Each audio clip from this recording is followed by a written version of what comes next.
Guamanians ended their work week with tragic and somber news on Friday night, as Governor Lulian Guerrero posted a video on Facebook in which she announced the terrible news that Guam suffered its seventh COVID-related death. The latest victim is a 34-year-old man with underlying health conditions, and he had been on a ventilator at GMH since the beginning of the month.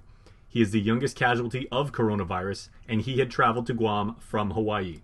KUAM wishes to extend our sympathies and prayers to the man and to his family. And we move on in our rundown as best we can, as elsewhere on the island on Saturday morning, our island community received word that the nuclear supercarrier, the USS Ronald Reagan, had docked for safe haven liberty. Now, this isn't the first time in the COVID area that Navy ships have pulled into port for that reason, with the USS Blue Ridge and USS Bunker Hill previously having port visits of their own. Now, for the safety of the sailors aboard and the civilian community at large, the Reagan's crew only has access to specific areas on the pier and at a secured beach at Naval Base Guam in Sumai. The Navy says there will be no interaction with personnel outside those designated areas. Also today, additionally, the Archdiocese of Agana has updated its schedule of masses for this weekend given the implementation of the governor's week-long lockdown, which went into effect Friday at noon.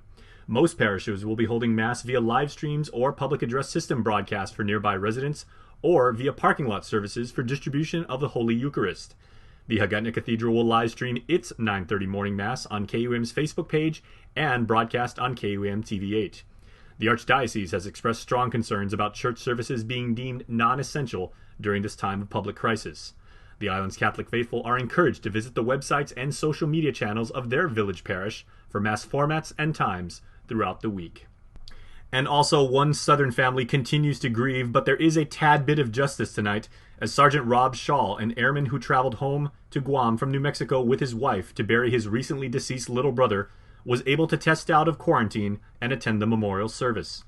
Rob's story, as he shared with us on the link on Thursday, touched thousands of viewers, as he was unable to be cleared to attend the service because he was a passenger on the flight from Hawaii to Guam in which another passenger was COVID positive.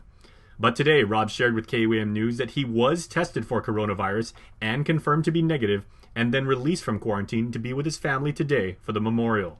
He does send his heartfelt thanks for the many sympathies and people in the community who have reached out and offered he and his family their condolences.